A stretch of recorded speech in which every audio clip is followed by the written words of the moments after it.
The number of COVID-19 cases in California's prisons has risen dramatically in recent weeks, with nearly 1 in 10 people incarcerated there currently infected with the virus.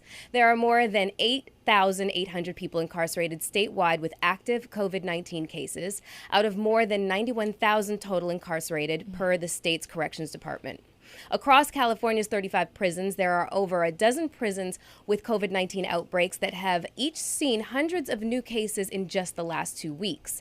And more than 3,000 prison staff currently have the virus. More than 100 people in California's prisons have died from COVID-19 this year. In protests last week, prisoners' advocates called for the state to release more people. The California Department of Corrections and Rehabilitation, which was responding on behalf of Governor Gavin Newsom's office, told HuffPost that the prison population has been reduced by over 22,000 people since March, bringing the state to its lowest prison population in 3 decades. But advocates say that that is evidently not enough, as COVID-19 is spreading rampantly this winter. Now, I wanted to tell you guys about this story that I saw because, I thought about, just imagine having a loved one behind bars at this time. And I read a story about a man who's been sentenced to 24 years for armed carjacking and kidnapping. He was set to be released only to pass away from COVID-19 in jail. He sent a note to his loved one saying, "The building is getting sick. I tested positive for COVID. Pray for me. I love you all. I am really sick. My body hurts and it's causing me to breathe bad. I am getting scared and I don't want to die in prison." I mean, that just broke my heart reading that. You said, imagine having a loved one in prison during this. I am living that. Really? And I've been given, permission to talk about this. But I do have a cousin. People who know me, I was raised by my grandparents in a large family.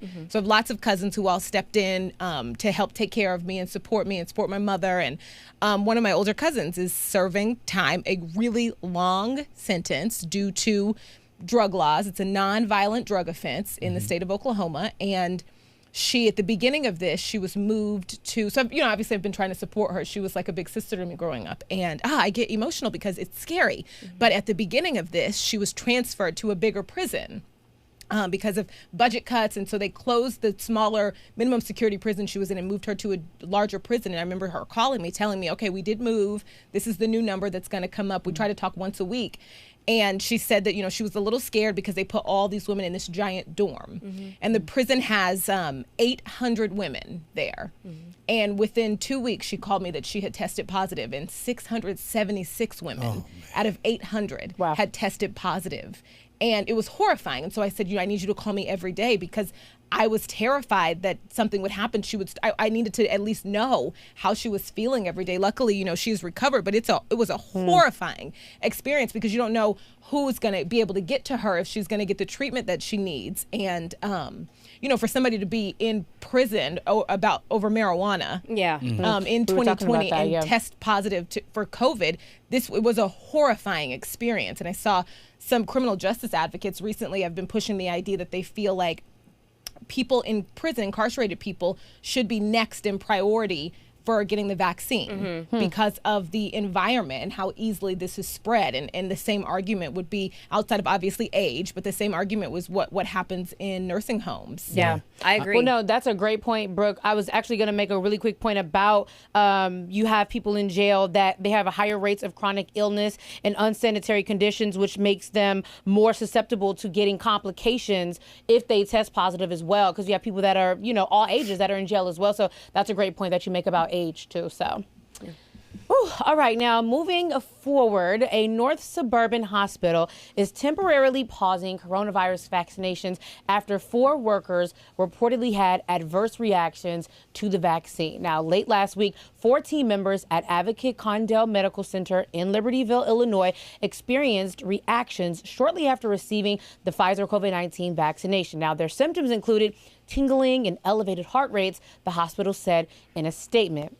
The hospital also noted that the 4 team members represent fewer than 0.15% of the approximately 3,000 people who have so far received vaccinations across Advocate Aurora Health. The hospital said that the CDC and local health departments concurred with the decision to resume vaccinations. Now, I actually sent Romeo this video. Yeah, you did. I sent him this video because I saw it on Instagram, and I sent it to Romeo over the weekend, and we just had a quick chat, and we were just like, you guys already know how Romeo So I feel like it was a safe place to send it to Romeo. Definitely. And so we were like, that. see now, okay, I'm just wondering if the reaction might have been maybe a little bit of a placebo effect. You know what I mean? Like, having it kind of in your mind. Maybe one of the people that went into this, got the vaccination was really, really nervous, and so they became very hypersensitive and hyper vigilant to. Oh my God, my heart is racing. I feel tingly. I don't know. I'm going to send you the video. I'm being devil's advocate. I don't know right if we now. rolled the tape. I can't tell. No. But Romeo can attest to this. The video that I sent,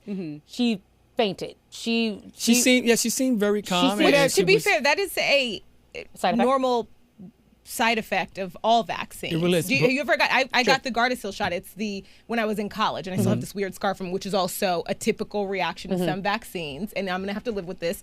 But they make you sit for 30 minutes to an hour because they want to just double check your reaction to it and how you cope. And we've seen members of Congress having to sit down for 30 minutes. And after they resumed this, the total of 6,000 people in this hospital have been vaccinated, and 4 experienced a severe allergic reaction. Right. The reaction is not dissimilar to normal potential side effects of all vaccines. And I've been pumped with God knows however many vaccines. Since they're mandatory for school and things like that. And if you do the numbers, I understand that's not going to happen. 6,004, and I don't want to minimize how awful it is to have a severe allergic reaction. I'm glad they're just showing want to all acknowledge, sides. that this is something that could happen when you receive any vaccine. Yeah, I'm glad you add that, Brooke, because of course you have people that are not ready to take the vaccine and they see a video like that and that automatically puts them into absolutely not, so I'm glad that you are. That's why I won't do it. That's going to be the normal reaction. We don't want that to be the determining factor, that you might faint. The reason why you don't get the vaccine. So but it's good to have all the information for sure. Absolutely. Yeah. Canada has become the latest country to stop flights from the UK following the discovery of a new variant of COVID-19. Officials say this strain spreads faster than others. Sunday, Health Secretary Matt Hancock said the new coronavirus variant is out of control. This prompted the UK government to impose a Tier 4 lockdown in London and southeastern England and tighten restrictions for all of England over the holiday period. The new restrictions hit that same day that the UK broke its daily coronavirus case record, recording nearly 36,000 new cases. And British Prime Minister Boris Johnson actually talked about this Saturday, saying, although there is considerable uncertainty, that's what he said, there is considerable uncertainty, but the new strain may be up to 70% more transmissible than the original version of the disease. Are they saying anything about the vaccine being able to guard against this new strain? That's a good point. I mean, they were talking about that today.